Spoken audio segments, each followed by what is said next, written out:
pastors. So I think as parents, we have to look up to these children to see that they become good. Every person, every parent would work hard to see that their children come out as good citizens, good children, good husbands, good future wives, good leaders of tomorrow. Wow. Yes, that must be our responsibility to look up to. Yes. Mami, what values matters most for parenting and for families? Values are very important. Waliwo abamu these days, long time ago, abamu when they hear their fathers coming, to the bedroom. They hear their mothers coming to the bedroom. They run away. These days we don't even, share what hurts us with our parents because we know that the parents we have, perhaps if we share with them, they start complaining. Omanyi waliyo n'abazadde abayomba. Muzadde n'ayomba from Monday to Monday, from January to January. Even the kids do not feel comfortable sharing with the parent. What matters? What values do we give for families and children? Basically, the core values could be number one. It is the greeting. Okimanyi nti abaana tebabuuza. Kumacha. Oba n'abazadde tebeebuuza. Nafa nti abakulu tetubuuza. Okubuuzaganya saluting. Saluting okubuuza. Ekyo it is kumacha. Bazika twasoma nasari. Banga ati what do you first do when you wake up in the morning? You pray. You pray. That is saluting God. You salute your creator. After saluting your creator, you salute your parents. You greet good morning, mommy. Good morning, daddy. You greet even your siblings. So, omuzadde nti mukubuzaganya kuno, it is a welcoming. It is welcoming each other. Through for the morning. Kakati Madam Shira wabatombuziza kiganga ku mirimu mujja ku mirimu. Yes. Tobuziza mukozi munno. Yeah, we don't greet. Yeah, kituufu. Temwebuuza ganya. Anti waliwo abamu mami bobuuza n'atakuddamu. Abane ebizibu bye. Omanya abantu beeraguza nnyo Madam Shira. Ate omuntu kasombuza n'atakuddamu muviire. Waliwo abantu abamu nga babagenda mu masabo ne babagamba nti tokeera kubuuza muntu. Yes, nga bakikozesa nnyo. Yeah. So kakati naye nga kyabwa Katonda okubuuzaganya. Kyampisa. Omwana nokera n'atabuuza ate nakera nakusaba, say mommy, I don't have bread to eat. I don't have pocket money. You ask for pocket money before you salute him. Actually nze teban saluting naye omuntu gwe ba saluting jjajja. Jjajja.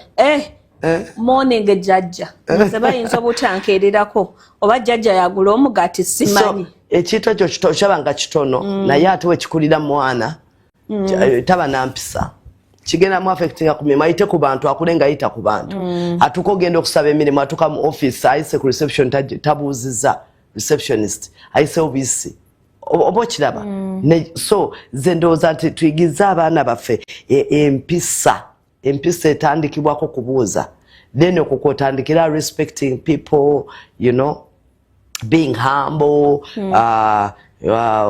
kutya Katonda ebibirala ko byongereza. So basically nga tulaba nti empisa okuvira ddala waka omwana abatasobola kubuuza n'okola emirimu tojja mugamba tukola emirimu kubanga n'okubuuza tokifaako nenga ate buvunaanyizibwa bwaffe abaana baffe okubayigiza okubuuza.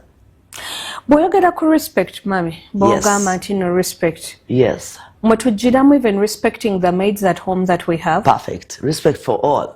Because if we the parents don't respect the maids, do you think our children are going to respect the maids? They cannot. So respecting, number one, respecting yourself, you respect your God, you respect your parents, you respect your people around you. Buli muntu yena mwekitibwa niwaba mwana muto. Nzondaba Madam Shira teri muntu gwempisa mu maaso. Lwaki kubanga bwe nakuzibwa. Nakula manyi abazadde banjigiriza nti buli muntu yenna kabe omwana omuto oyo oyinza mu emyaka 2 muwanye ekitiibwa muwuliriza nnyo. Bayina nyo message yanga bana. Yeah, I think children, I think they have angels. I always get my messages through them. Messages for the church, messages for my life. Olumo mukama ina byabanunga myokola through kids abo boda. Ninga to mwana omuto omuntu gwatunia naga. Nebo abayo gabwa keep quiet. Shegera. So, naye chinyambye nti I've not missed out the voice of the Lord or the messages of God through despising these children. Mukama abakoseza nnyo mu bulamu bwange nnyo, and I love kids. Abantu kukubo. I remember nga nkyasoma yali 99 senior 3 twali twakava mu kyalo. That was twava mu kyalo ndowooza mu mwezi gwa April. Muzeyi nga afudde kati tujje Kampala. Bwe twajje Kampala, I remember nali nkedde ku makya nakatandika okusoma nfunye essomero. Life has changed. Tuvudde mu kyalo tuzze mu muzigo gumu ku nnyumba zaffe awo mu kigagga Mengaawo. Kakati bafunidde essomero lyadde badimanyidde boarding. Obulamu ngumanyi nga abazadde nga bafudde. Life engeri yakyuka, ebintu byatukyukira. We started going to private schools, the day schools. Kakati twakera macha kera kumacha nogenda ku Luzi lwali kumpi awo. Nde tukera kumacha saa 11. Madam Shira nagenda ku Luzi budde bwali butanduka okutaata zingira 12 awo. Buruza ku kubo kwennyini. Nesanga kakadde kali kazeyi. Naturally nali nti abazeyi nga tukyali mu kyale wa Kiseeyo. Nali nti abazeyi naye nasanga omuzeyi nga atudde besides the road ayina akagugu ke n'akaggo nga ayina obuvi bungi ku mutwe grey hair nga yenna bana abazeyi ndoza alinga mu 8. Natya kikumacha kati neŋŋamba jjukira nakula manyi baseeza abazeyi. Kakati akazeyi kali ku kkubo natya ate bwe katudde wempetera ogenda ku Luzi. Shira nafukamira from a distance. Nafukamira eno busuka kubongo muzeeyi ali eno. Nenfukamira. Wasuza otya nnyabo. Ngantya naye nga ndi ku go on your marks. Ngamba we kasimbula. Nziruke emisente. Ekidomola nali ntaddewa n'ekidomola mu nkwawa. Nfukamiza go on your marks. Saggwerawo. Ne mbuuza omukadde. Bwe nabuuza omukadde ne mmala omubuuza. Omukadde kinentambula bwe nga ntya muyiteeko bujuka wenna okweterayo nnyo. Nangamba muwala gwe Mukama akuwa omukisa akuwangaaze akuwa abaana bana akuwe. Yangamba kyenzijukira yangamba akuwa abaana bana akuwa omusajja omulungi obufumbo bw'olituulamu oli buwanga. Omukazi nayogera ebigambo nenga gwe your mind is going to take off. Nali ntidde kati nali wakati awo nga ntidde naye nga ate ebigambo byayogera nga njagala okukola ki obiwulira. Omukazi nayogera ebigambo bingi obanga n'omukisa obanga n'okuganja webale kubuuza abawala b'e Kampala tebabuuza ompulira. Little did I know that I met an angel. True.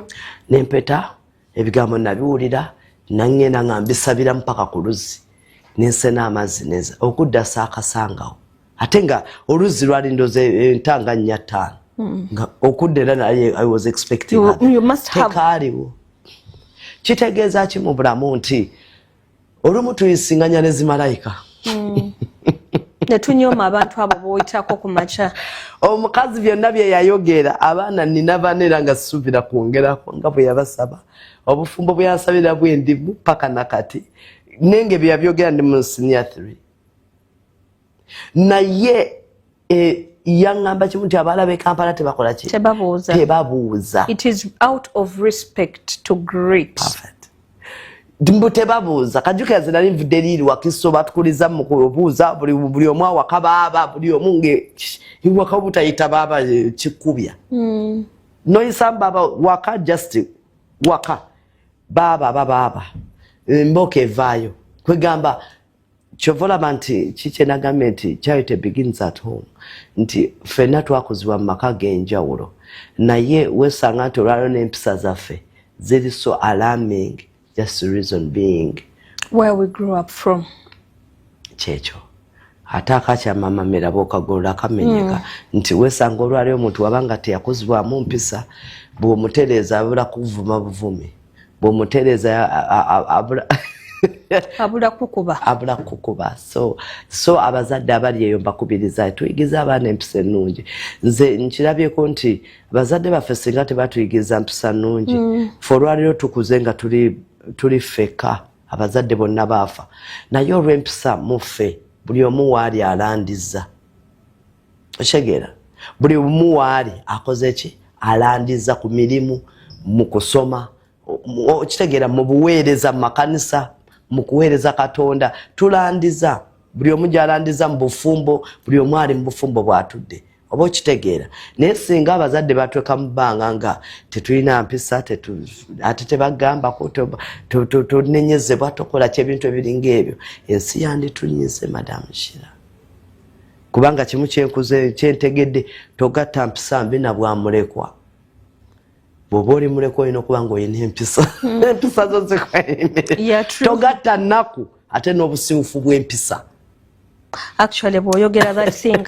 Ewaka eyo ninayo some girls. So my mom keeps on telling them, yes. Tojja kubanga toyina ate nga n'empisa toyina. Toyina mpisa ate gwe mwavu. Ogatte obwavu ate ogatte n'entondo. Ogattemu n'empisa ogattemu n'entondo. Entondo gwe entondo gwe n'entondo gwe mwavu. Kati ogenda kuyambibwa otya. Ne bw'obaamu n'empisa obulamu bwanguwa. Obulamu bwanguwa. Ne bw'ogenda ku mirimu oyanguyirwa lwa mpisa. Olwaleyo obufumbo bwanguwa lwa mpisa nenge empisa ze tuogerako zivaawa eno mu maka gaffe bwe ziba zatwemu okuyiga nga tuli bato tetugenda ziyiga kati olwaleero otuuka mu bufumbo oyagala otereze mukazi w'empisa naye nga bambi yakuzibwa bw'atyo oba okitegeera nga bw'oyagala omutereeza alaba nga amufuga ajja kunoba oba omusajja oba okitegeera musajja wabanga takuziddwa mu mpisa tamanyi nti bakeera n'okukola emirimu agoloka ssaawa 8 ng'omugambe nti ssebo genda okole ng'omuntu omukulu bakulagira genda okole lwaki kubanga tekyamukola ki tekyamukuzibwamu bamukuza bwe batyo so zedoza abazadde tuyamba abaana baffe kubanga wano oyinza obutamunenya oba alabanga mukalubirizo bamubonyabonya naye ate bw'otamutereeza kati enyiga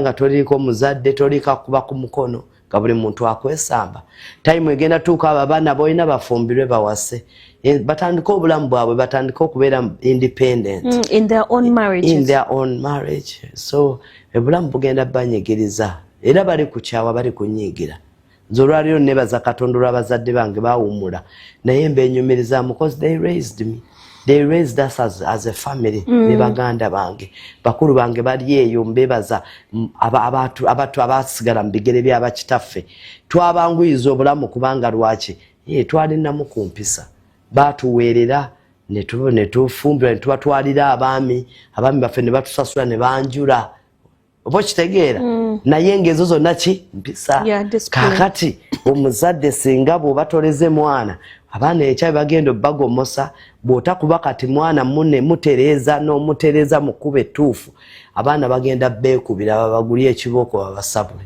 mwana akube kitaawe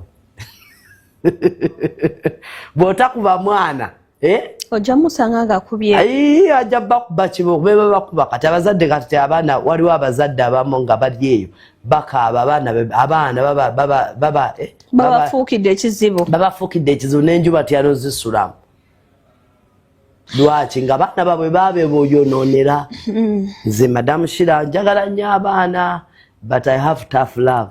You're just like my mother loves my daughter openly. Yes. But wabasanga nga bayomba ennaku zino I just jump them and let them quarrel.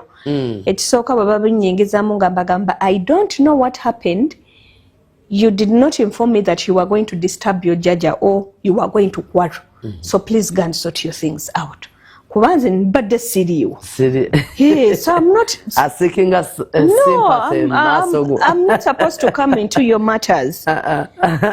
So abazadde abali eyo Obaana temwagala bagambako mubajinya abaana bamwe bakola empisa embi ekyalo ne kivaayo oba neiba najja nayogera ku mwana n'oyomba n'ovuma neiba n'omusimisa amannyo naye Abaganda bagamba okalya dda kaddadda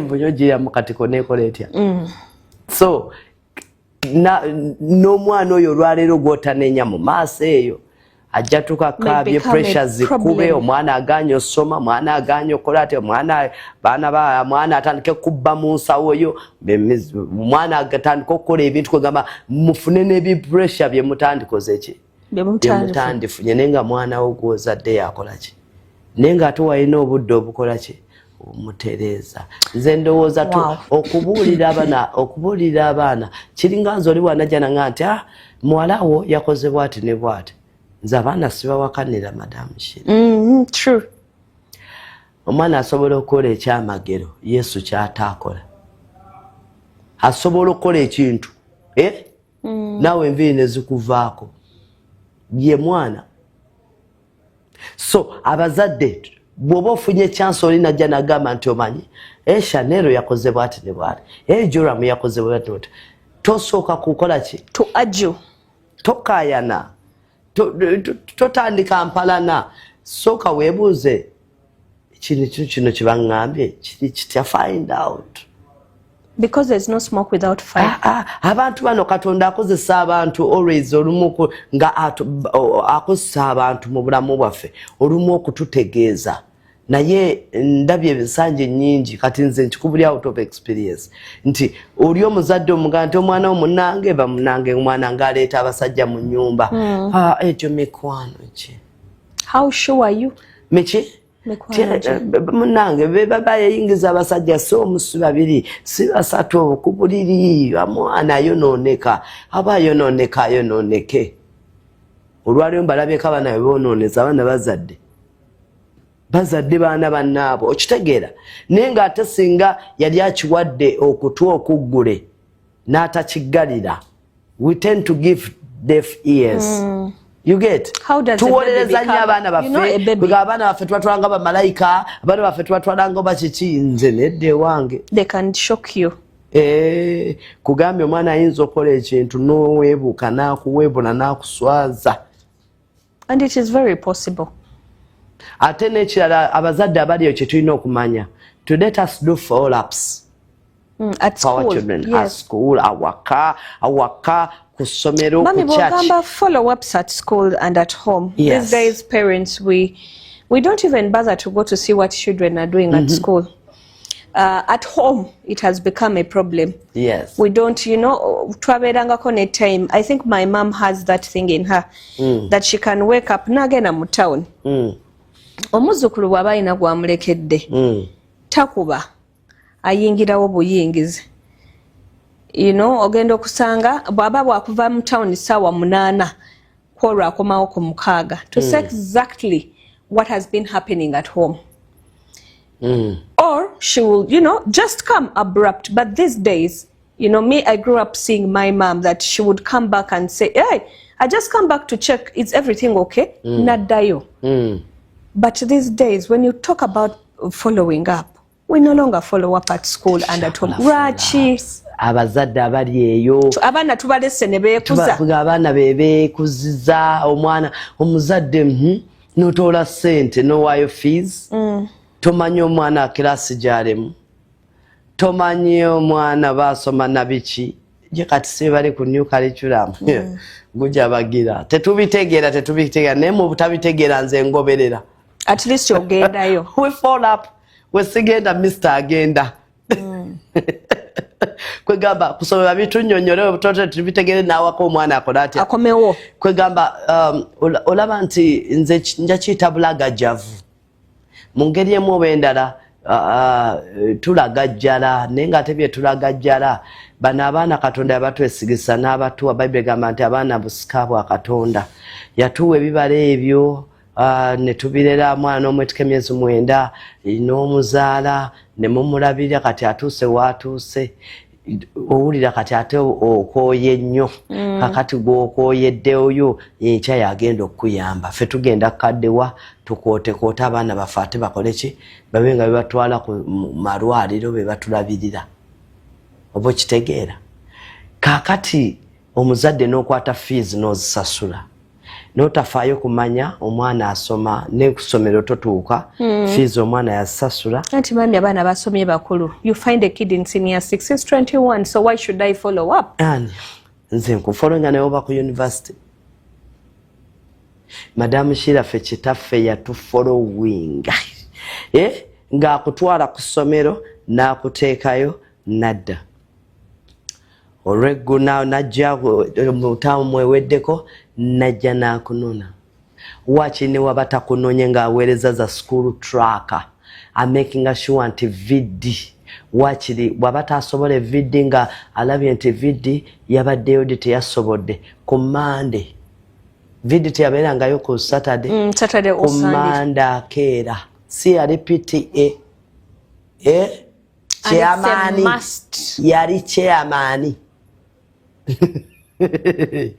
kati nga Monday akeera najja n'agenda headmistress n'alaba fees balance n'agenda avaayo n'avaayo n'agenda wa metron n'agenda gw'oli mu class oba wafulumye breakfast oba lunch time ne bakuyita bagamba nti your dad came. What if he comes and you're not at school?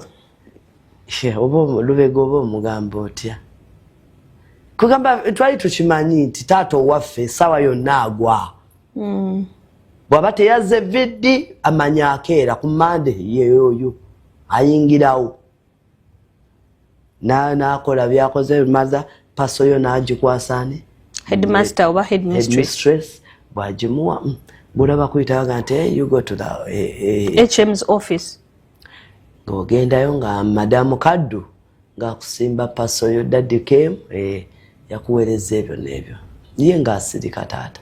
Did he follow up even up to campus? Of course he died nga ne mu senior 2.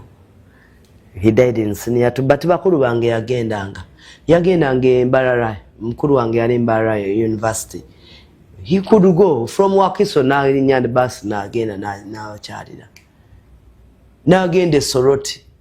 He made the follow-ups ng'abago abalondoola kimu ku kimu nga alondola n'akola follow-up buli kimu ye muzadde eyatulera kwegamba twabeera ne taata emyaka emiwanvu ko nga mama taliiwo ng'afudde naye muzeeyi kwegamba he was such a responsible father. Kwegamba twamulabirako naffe yatulera in a responsible way. So kituyambye naffe okubanga kugamba twamulabirako. Abazadde abali eyo kimu kyenjaga bakubiriza nti abaana bano bye tukola batulabirako tuli kyakulabirako eri abaana baffe. Omwana akulaba sawa zozuukuka, omwana akulaba engeri gy'otambuzaamu obulamu, engeri gy'obalabiriramu naye bw'anaakula bw'atyo. Bw'oba obadde ozuukuka ku mukaaga. Bw'obadde tobalabirira nabo tebagenda kulabirira abaana baabwe. Tekiri mu bo. You cannot give what you don't have. Tosobola kuwa ky'otalina. Excuse me, yes. Anyway, you're watching One on One right here on U24 TV with me, your girl Sheila. I'm honored this morning and delighted to have a pastor with us this morning in studio. She's a mother, she has nurtured many, she's a married woman.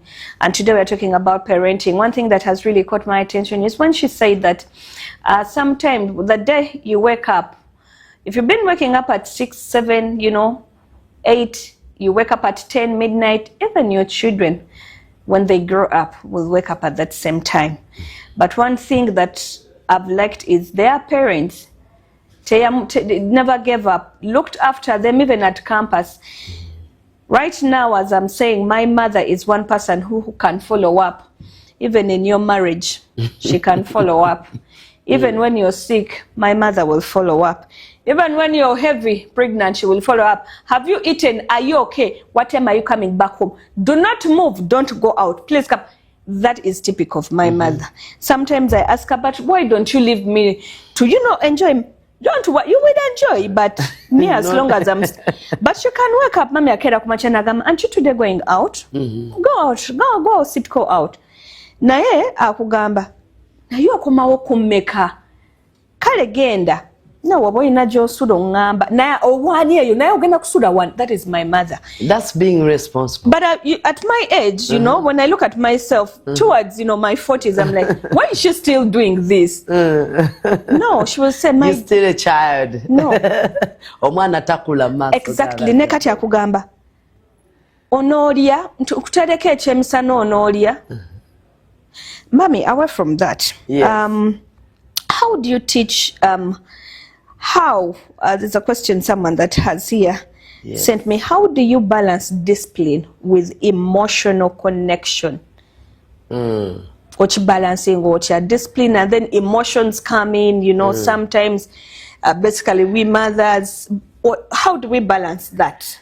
Kakati, empisa na nobutonde no kwefuga emotionally that nyenzo chukuba tenezera nchigamba I'm sorry for beating you. Kakati empisa nzendoza nti ekintu ekyo tukibalansinga mu ngeri ey'okwagala. Bw'oba oyigiriza empisa, Madam Shira, bw'oba oyigiriza omwana empisa tomuyigiriza mu bukambwe. Do it in love. Okay, now that's what we don't know. Please repeat it for us. Madam Shira, waliwo omuntu ayakusomesa ekintu agala akuyigiriza ekintu naye nga ate akuyigiriza n'asabula. Ayinza okukuba omutwe. Akuba obugolo tu naye nga asomesa. So kakati when you're teaching, yes, kyobula abasomesa batusinga the teachers abasomesa bagamba nti love you soko yagala omulimu gwo aba basawo yagala kyokola. When you love what you're doing, you will do it with love. Oshegera kakati olwokuba ffe bazadde ababaana bano kati omwana bw'oba omwagala tomuyigi tosusa nnyo ate bukambwe. Kati olwaleero parenting ennaku zino etulemye kubanga abazadde tulina obukambwe tulina obukaawo ba we are frustrated twekyawa. Mami, when you talk about that we are frustrated, most of the parents out there are single mothers. So when you tell a kid to do something and he doesn't do it, then I remember the father that left me. Transfer. Then I transfer the anger to this child. You give child. me transfer form. So out of anger, just one thing I know: a desperate mother cannot raise children. A desperate father cannot raise children. Guno omulembe tebagupapirako. Why, Mami? Rachi. Ati kakati abaana b'ennaku zino abaana they know what they want. They know their rights. They know their rights. They are free to talk. Balina freedom of speech. Kugamba besalirawo bamanyi kye baagala fedde batusaliragawo. Bakuleetanga ekitete nga kikoma paka ku bigere, Madam Shira. Ate n'okyambala nga you're very happy. Mwana akula. Ne bakuleetera mwana akula bulungi nnyo nga yakatimba bulungi. Ne bakuleetera n'engatto y'amasanda. Naye kati omwana akutuma nagamba mami, I need new shoes. That is my son Joram. I need shoes. Nakueleza, nakuterako n'erinnya. And you must look for them. Engato nakuwa n'erinnya gy'olina okuleeta. Okanga tozimanyi. Nombuuza ate eyo kinaga eri mu 15, 18. Nomuga ku ssente zaani. Mami eyo gyeriko gye njagala. Okitegeera? Naye nga uduli omuzadde yaleetanga kyaleese. N'agenda ali mu katale k'omubuulo oba aleese ya sandaka n'aleeta engato nga ya niigi n'ebiseera ebyo eniigi na waleero nga sandaka gw'omwambala n'akwokya. Nga toyina option naye olwaleero kati mwana akugamba kyayagala manyi kyayagala. Kakati bwe tuba bakulera abaana bano tubalere muno okwagala. Number 1 tukendeeza obukambwe. Abazadde bakambwe kwegamba obukambwe tubususiza nti n'abaana ne batwetamwa abaana batuteba twabanka bwanangu okitegeera ate omuntu kasita omwana kasita omukwasa obukambwe ennyo noyitiza babu kiseera okuwona baguba. Ffe twatuuka nzijukira mu primary batukuba emigo ne tuguba kuba n'olumano manyi owetekera n'emikono nga ngenda siba okitegeera. ngolaba baba emirembe temukyayina. No, emboko zafuuka part of us. Ne tuba nga tetukyakugamba tetukyatya miggo. Kakati n'abaana bwe batyo nti omwana atuuka ono amanyira obukanaga oyo omama bakuwa ne nickname. Gabo wuuyo. Gabs bakugira baku abbreviate. Gabs abbreviation. Ne baseka. And for you, they make fun of you. Naye out of love nti engeri gyetusobola controlling our emotions kwe kubanga okwagala kuno tunyweza okwagala mu baana baffe tubasembeze n'okwagala. Omuntu omubuulira nga n'okwagala atereera. There is a way gyensembeza abaana bange tutuula ne twogera mugamba nti kino naye oli omu n'omuwa chance n'aseka naye. But you're picking something from them. Yes. That is all parenting. Mugamba naye ekyo sikyagala. That one, no, mommy, neda, no, no. My no is a no. Ate nakiwulira. I rarely beat them. Newe mukwatako mukuba buvunaanyizibwa. Oyinza omukuba omumwaka omulundi ogwo. Naye n'ateerera mwaka mulamba wano wonna ne tusigala nga twogera bwogezi muzza. Omwana mukambuwalire naye mukole ki? Mwagale. Muzze. Kambuwala za. But don't push away. Kiseera kubanga ki? You're pushing them away. Buli womu pushinga away ajja funa aboogera naye. Ajja funa bababuulira ebyama. Ajja funa bayogera nabo. Ajja funa abamubuulirira. Ajja funa bawulirira mu comfort. And those people toyinza be interesting. Biki bye boogera na mwana wo. Gw'omuzadde gw'oyagala omwana wo gw'alumirwa omwana wo gwasobola omubuulira ekyamazima. Ensi eyinza obutamubuulira nsobi. N'ate gw'omuzadde osobola okubuulira omwana wo ki? Ensobi ye. Kubanga gwe wo omwana wo ojja mubulira nti mwana wange teyatuyambala bubi. Mwana wange tebatambula nga balya. Naye oneiba ajja mutunaga ajja seka busesi. Tajja mugambako. Ate ye oli atamugamba kalowooza ki? Yamwagala. Okitegeera. Kati ye confusion abaana baffe gye bakuliramu. Ena kutya gwe omuzadde oli mukambwe nnyo ate bali baneiba bamulaga pornography bamulaga ebimwonoona ye balaba nti ki? They are my friends. Ogenda okulanga n'omwana tukanoganaga, mami, holiday I'm not here. I want to go to Auntie Jessica. Kugane holiday bazesabira. Because you don't even know what happened at Auntie Jessica's place. Kati eri omanya afunyeyo ki? Comfort. And freedom. Ayina ebimufa freedom. Ayina ebimufa evalinga eri gwe n'omumalako egyo emirembe. Anti obeera omukuba omuvuma. Naye ndowooza atukambwale n'ate nga tuzza. Love. It is love that can help us balance. Ojja kulaba nga discipline abaana empisa bakyuka ate nga batuwa ekitiibwa obukambwe ennyo n'okutuntuza si gwe mwana okuwa ekitiibwa n'okutya oba okukuza omwana naye abaana okumunenye where necessary buulirira ate waba akoze ekirungi n'obaza oba okitegeera. So bwe tutyo mpola mpola. Mami, as we come to the end of the show, I can see my producers are giving me heads up. Can I ask 2 more questions? My producer service. So thank you very much. Yes. Mami, how do you encourage your child to talk openly to you? To me? All right. Obanga who have children that are girls, how should we encourage them to talk to us openly? Abaana baffe engeri gye tubalezeemu okuva eno mu buto. Kiva buto tekimala gajja. Nti okuva mu buto eno omwana kati nga bwe gambye nti omwana akira ku makya kimanya alina okujja nampa hug. Tafukamirawo najja asota mami no. It's a ugly thing. They give me hug. No hug. Okay, mami. At school. But why doesn't Chanel hug? She hugs her Jaja. She goes in the morning when she wakes up. My kid, my Jaja. She wakes up. Asula mbuliri wa Jajjawe meanwhile n'avaayo. Bw'atuula bw'ati nga tali mu buliri ng'ayita Jajja. Ng'adduka. Nze ampitako. N'adduka ewa Jajja. Morning Jajja. Morning Jajja. N'amukwatako n'amulumaalumako. Kikulaga nti she bonds with the Jajja. With the Jajja. Ate kitali ku mama. Exactly. Kakati ekyo olina okulwana ennyo okulaba nga ojjawo that bridge. Kanda Jaja, you can't separate them. Bayomba ne baddamu ne bay. Muyite mugamba mama mganti Chanel, what of me? My Jaja comes first. Okay, but you have to.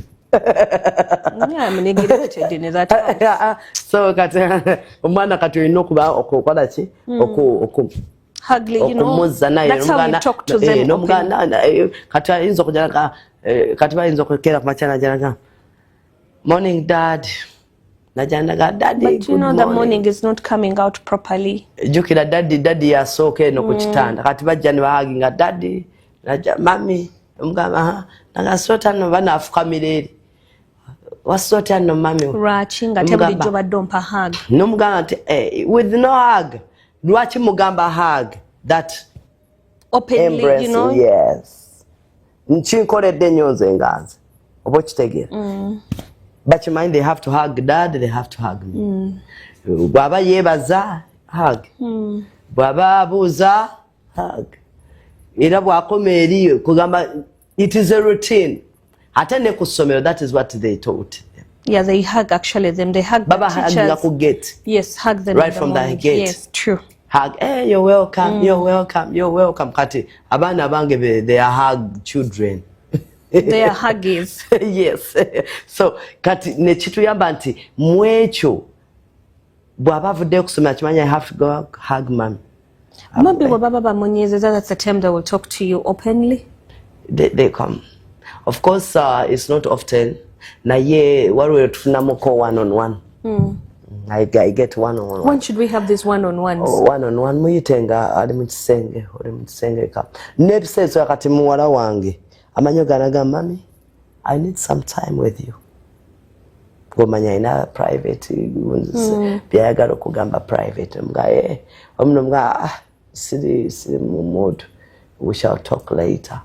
Okitegeera kakati making sure I must create because ayinza okujanga ngenda kuweereza ngenda ku church ndi ku rush time but you still create a minute or two. Nagamba mami mga no nizo obutamuwa buddaawo but I make sure kinsigalamu nti omwana ono yangambye agala kola ki ayina kyayagala okuŋŋamba kati during my free time I call Jorin come pose wadde oŋŋamba ki mami olumu kati oyinza omubuuliza nga aliwo naga mami kyama omanya ekyo mwetaaga kugenda mu kisenge mutula n'ayogera n'akubuulira oba kitegeera kati nesanga nti ambuulira ate ali open ne daddiwa ali open gendi baba ayina akalenzi akamutawaanya nga akambuulira oba akabuulira kitaawe oba kitegeera bwaba takibuulidde akibuulira daddiwa oba takibuulidde daddiwa akibuulira daddiwe baba mugambye omwana no yaŋŋambye bwati nimwati ebisajja bya boda bimuteega wali True, which is very, very true. ngava ku ssomero okitegeera kati daddiwe n'akubuulira naga nti yaŋŋambye she's facing this and this, you talk to her. Oba ne mga nti Jerry no yaŋŋambye this and this and this. Okitegeera kati kituyambye nti abaana baffe bali open to each other. Kati mulimu scenarios nga omwana ali bali open to taata yekka nga mama ateka bwana ngo okitegeera eyo bridge nzibu nnyo olwaleero ze ntade ziri maka abaana bakwatagana nnyo ne taata waabwe tebakwatagana abaana bakwatagana nnyo ne mama abaana tebawulira kitaabwe. That is very wrong. That is not a bringing up of children. It's not a right way. So abaana bafe okubeera open gye bali kisinzira ffe engeri how we bring them up, how close are we to them. Kati waliwo tugenda nti tugenda ku out. Bwe tugenda out daddy atuula agenda n'omulenzi ne batuvaamu naffe ntula n'abawala ne babuuza what are the challenges. I always ask bisomoza ki, how is school, muli mutya hasomero mami tunyumirwa nayogera slogans zaabwe so that you can also pick nagamba my Caucasians we behave like this, we do this nawe n'omunyumizaako we mweyisanga we get good conversations n'omuga naffe no bwe tuwe twali fatutali tukikola bwe tuti. So omwana you engage them. Tomulaga nti ate byayogera abowa tomulaga nti byayogera ayonooneka ebiseera bisinga abazadde we tend to blame buli kimu oblaminga mwana gojja kuononeka kati ebyo olimu okwogera no you engage jokoma okumengaginga opening up mind n'otegeera obwongo bwe n'otegeera yonooneka batayononeka nagante amiko akale obulenzi kusomera bwaludde gosh notunuya bwoli nga fe tuli baana tuli balokole fe mamenze bya relationships no manya relationship omwana ali ati eyo academically nagamba mikwano gyange gundi tusoma nakubulya kubula mu mutegeera ali mbitabo batali mbitabo yes ali mu group chichi obatali mu group ali mu scripture union byonna. So when you engage your child, that is when you can open up to them. And they also share with you. Mommy, as you look into that camera, what would be your last remarks to parents out there? Abamu who parent, you know, that way they feel like they want to do it. Yes. Abazadde abali eyo abaana baffe tubalere bulungi kyensobola bagamba nti amwana bw'oba omuleze bulungi agenda kusanyusa agenda kusanyusa omwana omulungi asanyusa kitaawe omwana omubi avumaganya nnyina so nze ndowooza nti tuseeyo nnyo omwoyo tetukoowa suula omuggo yonoone omwana yogera buulirira bwe bakibooko bwe bakola kutya please tukole kyonna ekisoboka kubanga bano baana baffe abaana tetulina gwe tubasuulira ku nkomerero jamusuula agende ku street naye era bw'agenda kudda nga wo bw'anaalwala era wo ne bw'agenda nayonoonekera akomawo wo so tubaagale tubasabire abaana baffe tubabuulire bw'oba osobola omuweerera weerera abazadde nebaza Katonda olw'abazadde bambi abafuddeyo ne muweerera abaana Mukama abongere omukisa abongere n'ekisa twongere ekisa ekyo ekirera abaana kubanga abaana buvunaanyizibwa bwaffe si ba tetuzaalira ggwanga naye abaana buvunaanyizibwa bwaffe ate baana baffe. Yes. Mommy, thank you so much for coming. Thank you for those beautiful words. I've learned something. So when I go back home, I'm going to tell Chanel to first come give me a hug before the judge. Yes. Njakusooka kuteesa ne jjajjaawe. Ejjajja alina omukusindikira. Jjajja gwe eno gano mugamba omwana oyo wajja n'akubuuza musindi mugende even mami. Akimuteekemu. Jjajja kulaba nga bridge eva. Thank you so much for mommy for coming. You're welcome. And we thank you. Well, that's what we had for you this morning on One-on-One. We're talking about parenting. How do we bring children closer to us? How do you talk to your children? How do you let your children talk to you openly? We have discussed that. If you want to follow this conversation, you can still go on our YouTube page. It is there. Just put on One-on-One and then you will find this conversation. You can also follow, Mommy Teddy on her social media pages, platforms, which is Mommy Teddy Kkonde. She's there. Follow her on Instagram, follow her on Facebook, on TikTok, and on YouTube. She has services in Nablagala. You can go there. Go there, let's learn how to parent, because there's those days when, she has families and she teaches us parenting. So I love the way she said, at least hug your children every morning. Even when you go back home, just hug them. Don't keep on beating, but, talk to them and they will love you. I think I'm learning. I will also learn from Mommy. Mommy at home, please make sure Chanel today gives me a hug when I come. But thank you so much, Mommy, for, teaching us to parent. Yes. And to all the parents out there and to the grandmothers, thank you for the good work you do when we leave you with our children. May God bless you abundantly. To my mom, thank you so much for always taking care of my child, even when we, on a busy schedule. But on Monday, we will be voting. And also DJ Shamo, thank you so much for taking care of my children, Chanel and Hafizo, thank you. And thank you for being good fathers to you, my two producers. Thank you. I'm so proud of you, the way you love your children, your daughters. Thank you. Please keep it up. That is the father love that we have talked about today, and mother love. And on Monday, just in case you're coming to town, please avoid Kololo, because we'll be voting for the next member of parliament. Who is that? The Speaker of the 12th Parliament. We'll be voting for them on Monday. So we'll be in Kololo here on U24 Be Inspired. We'll be giving you every single update of what will be happening in Kololo.